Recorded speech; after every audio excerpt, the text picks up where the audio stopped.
Life గొప్పది, అందుకే చంపేశా.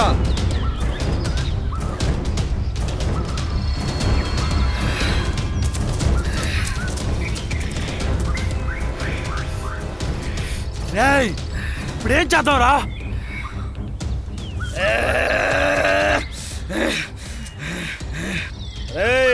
మీరు ఫస్ట్ వెళ్ళి వాళ్ళిద్దరిని ఎక్కడన్నా బూడ్ చేయండి. వాళ్ళిద్దరూ కనిపించకపోతే అందరూ వాళ్ళిద్దరూ లవ్ చేసుకున్నారు కాబట్టి వాళ్ళు లేచిపోయారనుకుంటారు. మరి నేను చేద్దామన్నా?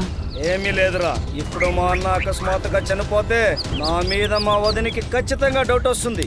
ఒకవేళ వాళ్ళిద్దరూ చనిపోతే ఎలాగో బిజినెస్ లో లాస్ వచ్చింది కాబట్టి జనాలు సూసైడ్ చేసుకుని చనిపోయారని నమ్ముతారు. ఇప్పటికిప్పుడు మీ వదిన సూసైడ్ ఎందుకు చేసుకుంటుంది? వదినా వదినా ఎక్కడున్నారు? ఒకసారి కిందకి రండి. వస్తున్నాను.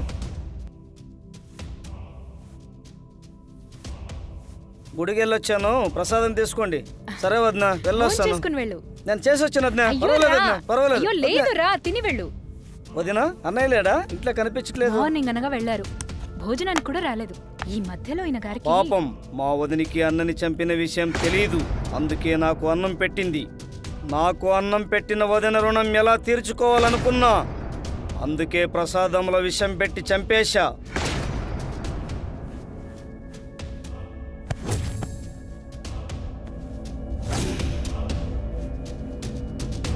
ఆ తర్వాత మా వదిని మా అన్నని బెడ్ మీద పనిపెట్టి సూసైడ్ చేసుకున్నట్లు లెటర్ రాసి అక్కడ పెట్టి వచ్చేశాను. పోస్ట్ మార్టం వాడికి 10 లక్షలు ఇచ్చా. సూసైడ్ చేసుకొని చనిపోయారని లెటర్ ఇచ్చాడు. అక్కడితో ప్రాబ్లం తీరిపోయిందనుకున్నా, కానీ అప్పటి నుండి ఇంకో ప్రాబ్లం స్టార్ట్ అయింది. ఏరా మొన్న ఈ మధ్యన మీరు ఇంకో గణకారం మీద చేశారంటగా? వీడు ఏ విషయం గురించి మాట్లాడుతున్నాడు నాకేం అర్థం కావట్లేదు. అమ్మాయి పరిగెత్తడం, బట్టలు చించడం, చంపడం, నేను తాగిన తర్వాత సాంబాగర్ మొత్తం చెప్పారా. నువ్వు ఈ విషయం గురించి ఎవరితోనూ మాట్లాడొద్దు. మనం అన్ని విషయాలు సాయంత్రం మాట్లాడదాం. నువ్వు అక్కడికి వచ్చేయి, సరేనా? అబ్బా, నువ్వేమో ఫ్రెండ్వి, నేనేమో డైరెక్ట్గా అడగలేకపోతున్నా. ఏదో లాస్ట్ వీక్ ఒక చిన్న పనుని గుడికి వెళ్ళలేదు, అది మనసులో పెట్టుకొని దేవుడు పగబట్టేశారా. అప్పటి నుంచి మా నాన్న నన్ను ఇంట్లోకి కూడా రానివ్వటం లేదు. ఖర్చులకేమో డబ్బులు లేవు. నువ్వే చూడు, పెట్రోల్ మూడు కూడా ఎక్కడికి వచ్చిందో. ఇప్పుడు ఏం చేద్దాం? అబ్బా, నువ్వేమో ఫ్రెండ్ రాయా. ఇదిగో సాయంత్రం మాట్లాడదాం, నువ్వు ఖచ్చితంగా అక్కడికి రా. ఏమైనా దేవుడు గొప్పవారా. నిన్న నా తప్పు తెలుసుకొని గుడికి వెళ్ళానో లేదో, ఈరోజు నీ రూపంలో దారి చూపింది. సాయంత్రం అక్కడ కలుద్దాం, సరేనా? ఈరోజే రేపో నువ్వు కూడా గుడికి వెళ్ళు, నీ ప్రాబ్లం కూడా సాల్వ్ అవుతుంది, ఓకేనా? చిన్న పని ఉంది, వెళ్ళేసి వస్తా, బాయ్. వీడిని ఇలాగే వదిలేసి నెత్తి మీదెక్కి నాట్యం ఆడతాడు.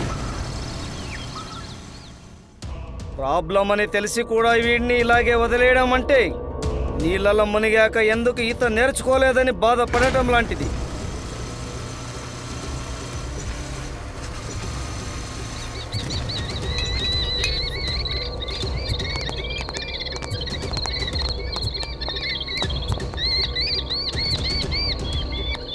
Cheers.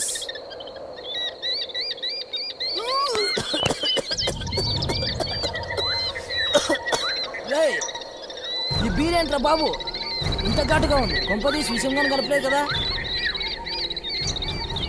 ఒరేయ్, నీకేమన్నా పిచ్చా? వేడి బీర్లు విషయం కలుపుతాడు రా వీడు, మనోడ్రా, మూసుకొని తాగు. నీకేం తెలుసురా బాబు ఈ నా కొండేగాని గురించి? వీడు కన్నింగ్ మెంటాలిటీకి అంబాసిడర్ లాంటోడు. ఆ అమ్మాయి నుంచి తప్పించుకోవడానికి వాళ్ళ అన్నం చంపిండా, వాళ్ళ అన్న నుంచి తప్పించుకోవడానికి ప్రసాదంలో విషయం కలిపి వాళ్ళ వదిలిని చంపిండా. వీళ్ళందరినీ చంపిన విషయం మనకు తెలుసు కదా. అలాంటప్పుడు వీడు మనల్ని చంపడానికి గ్యారెంటీ ఏంట్రా? నేను నమ్మనురా బాబు వీడిని. ఆ బీరిటి ఇరన్న కొండిగా.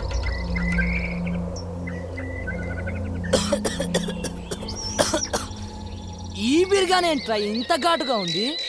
రే సోదాపురా, నువ్వు నీ ఎదవడవుట్లేదు. మూసుకొని నాగు.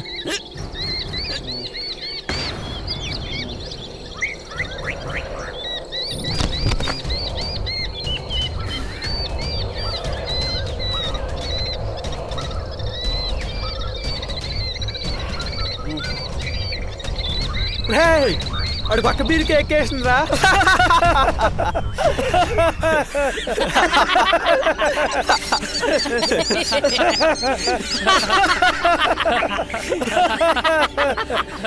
రేయ్, తాగండి.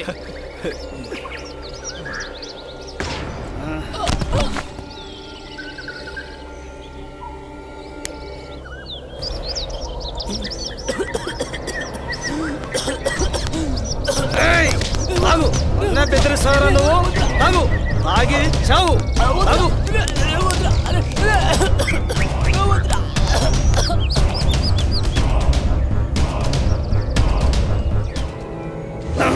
వీళ్ళ చావుతో ప్రాబ్లం తీరిపోయిందనుకున్నా, కానీ అప్పటి నుండి ఇంకో ప్రాబ్లం స్టార్ట్ అయింది. ఆ ఎస్టేట్ లో దేలున్నాయిరా బాబు. చనిపోయిన మీ అన్న వదిన ఆత్మలు అక్కడే తిరుగుతున్నాయి. ఎరా పొద్దున్న ఏమన్నా తాగొచ్చారా మీరు? తాగి రావటం ఏంట్రా, మేము కల్లారా చూసాంరా బాబు. ఏయ్, మీకేం పని పాటలేదేమ్రా? వెళ్ళండి రా, వెళ్ళండి. మీరు మీ వాళ్ళకు మంచాళ్ళు దొరికారు కదరా నాకు. పోండి. అలా నేను అరిచి వాళ్ళని పంపించేశాను. ఆ తర్వాత ఒకరోజు మా ఫ్రెండ్ ఒక వ్యక్తిని తీసుకొచ్చాడు. హాయ్. ఇతను హాయ్ సార్. కూర్చోండి సార్, ప్రతాప్ కూర్చోండి. అంటే కూర్చోండి సార్. ప్రతాప్ ఇతను పెద్ద బిజినెస్ మ్యాన్. సో రామకృష్ణ గారికి మీ ఎస్టేట్ బాగా నచ్చిందంట. ఇతను మీ ఎస్టేట్ కొనాలనుకుంటున్నాడు. అందుకే మీతో ఒకసారి మాట్లాడిద్దామని తీసుకొచ్చాను. ఇది విషయం. అసలు ఏం మాట్లాడాలో కూడా నాకు అర్థం కాలేదు. ఎందుకంటే ఈ ఎస్టేట్ మా నాన్న వాళ్ళ ఫ్రెండ్ది. ఆయన అమెరికాకు వెళ్తూ మా నాన్నగారికి లీజుకిచ్చి వెళ్ళాడు. అప్పటి నుంచి ఒకసారి కూడా ఫోన్ చేయలేదు. అసలు వాళ్ళు బ్రతుకున్నారో కూడా తెలియదు. ఓకే, ఒరిజినల్ డాక్యుమెంట్స్ తెప్పించండి. అమౌంట్ రెడీ అయిన వెంటనే నేను మీకు టచ్లోకి వస్తా. సరే సార్. సరేనా? మీరు చెప్పినట్లే చేద్దాం. Okay, thank you very much. అలాగే సార్, బాయ్. ఇతను పంపించేసి వస్తాను. సరే. ఎన్నేళ్ళు కష్టపడితే 5 కోట్లు వస్తుంది? నా జీవితంలో అంత డబ్బును సంపాదించేక అవుతుందా? అవుదు. ఎలాగైనా సరే ఈ ఎస్టేట్ని దక్కించుకొనే తీరాలి. దక్కించుకుంటా, ఎలాగైనా సరే దక్కించుకొని తీరుతా. నాకు తెలిసిన ఫ్రెండ్తో కలిసి ఈ ఎస్టేట్కి సంబంధించిన దొంగ పత్రాలు సృష్టించి ఈ ఎస్టేట్ని అమ్మాలనుకున్నాను. ప్రాబ్లమ్స్ అన్నీ తీరి ఈ ఎస్టేట్ నా చేతికి వచ్చిందనుకుంటున్న సమయంలో ఒక కాల్ వచ్చింది. ఆ కాల్తోనే నా ఆశలన్నీ ఆవిరైపోయాయి. హలో, అమెరికా నుండి ఆ ఎస్టేట్ ఓనర్ కొడుకు. నాకు ఏం చెప్పాలో అర్థం కాలేదు. అందుకే ఒక చిన్న అబద్ధం చెప్పా. అవును సార్, నేను చెప్పేది నిజం. బిజినెస్లో లాస్ వచ్చి మా అన్న వదినలు సూసైడ్ చేసుకుని చనిపోయారని మీకు తెలుసు కదా సార్. చనిపోయిన మా అన్న వదినలు చాలా మందికి ఆ ఎస్టేట్లో కనిపిస్తున్నారంట సార్. ఆ ఎస్టేట్లోకి అడుగు పెట్టడానికే భయపడుతున్నారు సార్. ఆ దయ్యాల కంపెనీ ఎవరు కొంటారు సార్? అది ఒక మర్మభూమి సార్. నా జీవితంలోకి అదృష్టం రావు కాలంలో వచ్చినట్టుంది. ప్రాబ్లమ్స్ అన్నీ తీరి ముహూర్తానికి తాళి కట్టే సమయానికి పూజారికి గుండుపోటొచ్చి పెళ్ళాగిపోయినట్టుంది నా బ్రతుకు. ఆ ఎస్టేట్ ఓనర్ కొడుకు అనుకున్నట్లు ఆ ఎస్టేట్ నమ్మేస్తే లాస్ట్కి నా బ్రతుకు పుట్టుపోతే. ఎలాగైనా సరే ఆ ఎస్టేట్ని దక్కించుకొనే తీరాలి.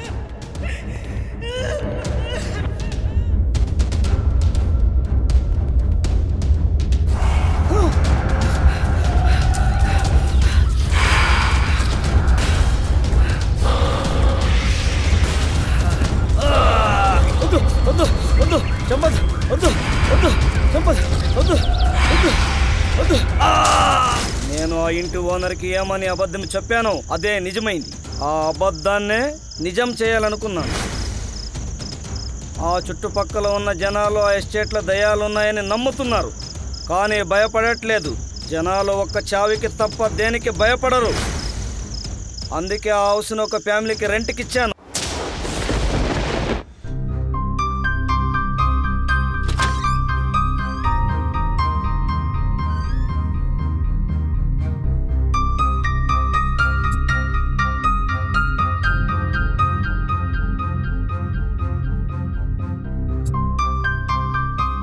బాబు, అమ్మ ఎక్కడుంది?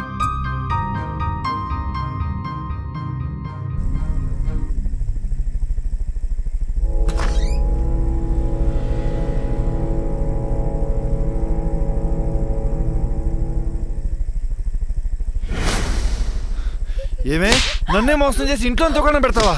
నేను చంపేస్తానే. చావే, చావు. ఈ పని చేయడం సిగ్గులేదు నీకు? ఎంతకి తెగించావే, చంపేస్తాను నిన్ను ఇవాళ. వీడితో కొలకడానికి సిగ్గుగా లేదు నీకు?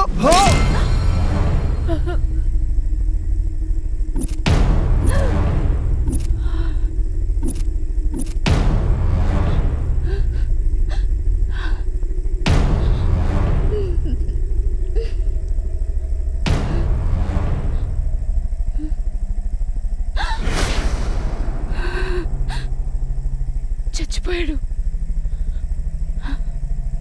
ఫస్ట్ వాడిని లోపలికి తీసుకెళ్ళు, తర్వాత మాట్లాడదాం.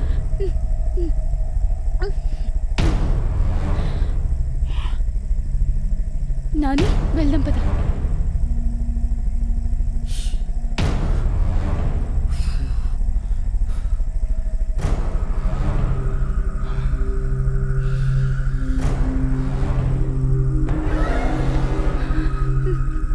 ఇప్పుడు ఏం చేద్దాం మనం? ఈ టైంలో వీడినేమి చేయలేం. ఒకవేళ ఏమైనా చేస్తే మనకే ప్రాబ్లం అయిపోతుంది.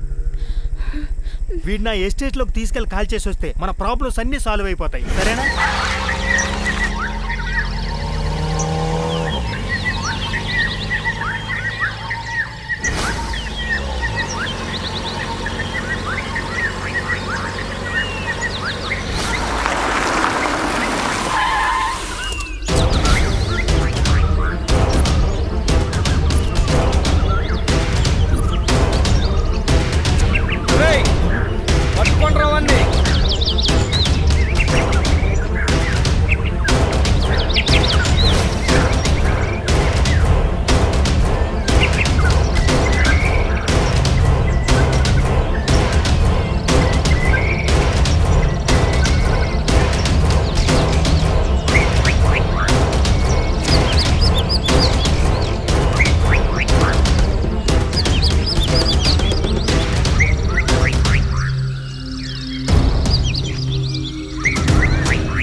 ఎవరు మీరు?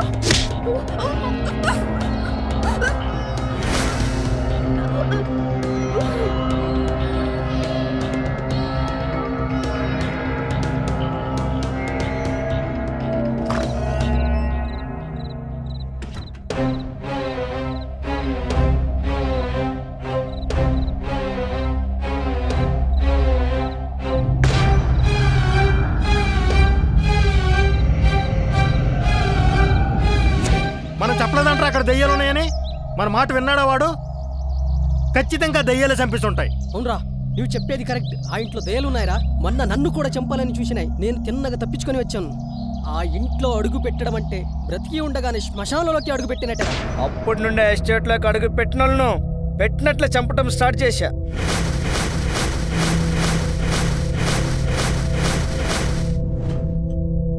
ఆ దెబ్బతో జనాలు ఆ ఎస్టేట్లోకి అడుగు పెట్టడానికి కూడా భయపడేవాళ్ళు.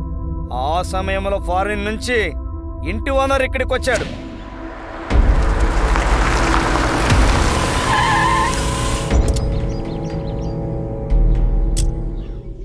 అందరూ అతనికి ఆ ఇంట్లో దయాలున్నాయని, మేము కళ్ళారో చూశామని, ఆ ఎస్టేట్లోకి అడిగి పెట్టినోళ్ళు పెట్టినట్లే చంపేస్తున్నాయని చెప్పారు.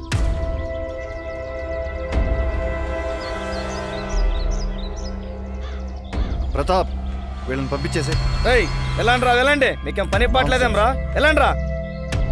అయినా దయ్యాలు మనుషులు చంపడం ఏంటే? అవేమన్నా ఫ్యాక్షన్స్లా? అడుగు పెట్టగానే పగబట్టి చంపడానికి? ఈ ఎస్టేట్ గురించి ఎవరు బ్యాడ్ చేయకమునిపే నేను ఈ ఎస్టేట్ని అమ్మేయాలని. ఎంత తొందరగా వీలైతే అంత తొందరగా అమ్మేయాలి. లేకపోతే ఈ పిచ్చి జనాలు డిస్కవరీ ఛానల్ వేయించేటట్టున్నారు.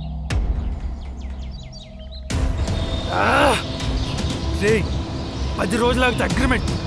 వీడేమో పుడిగిలా ఇక్కడికి వచ్చాడు. ఈ ఎస్టేట్ నీది కాదని మనకు తెలిసిందనుకో, ఇప్పుడు దాకా మన ప్లాన్ అంతా గంగలో కలిపినట్టు అవుతుంది. ఇప్పుడు ఏం చేద్దాంరా?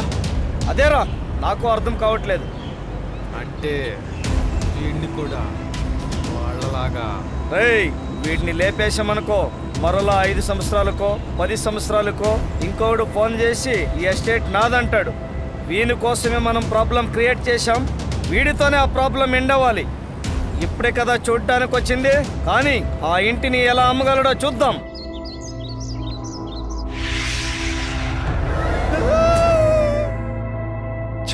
నువ్వా స్వామి? ఏమైంది సార్, ఎందుకలా భయపడుతున్నారు?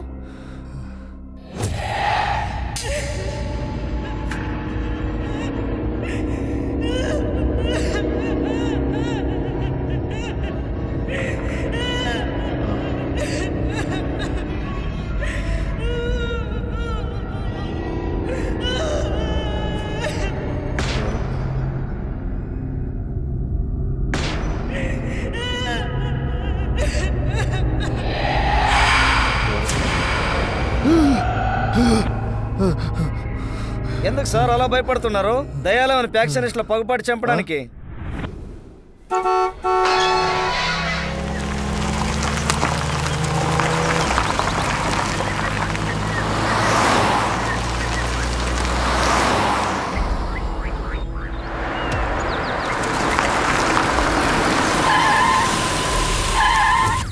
ఆ ఇంటి ఓనర్ ఆ ఇంట్లో ఉన్న దయ్యాలు చూసి పారిపోతాడనుకుంటే బయ్యర్స్ని తీసుకొని వచ్చాడు. ఇదేనండి మన ఎస్టేట్లో ఉన్న బ్యూటిఫుల్ హౌస్. కంప్లీట్ వుడ్తో తయారు చేసాం. అంతా వెస్ట్రన్ మెటీరియల్ యూజ్ చేసామండి.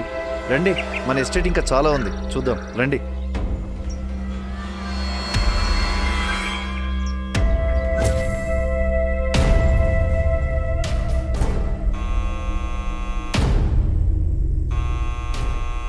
ఎవరో చూడుపో. చూసొస్తాను సార్.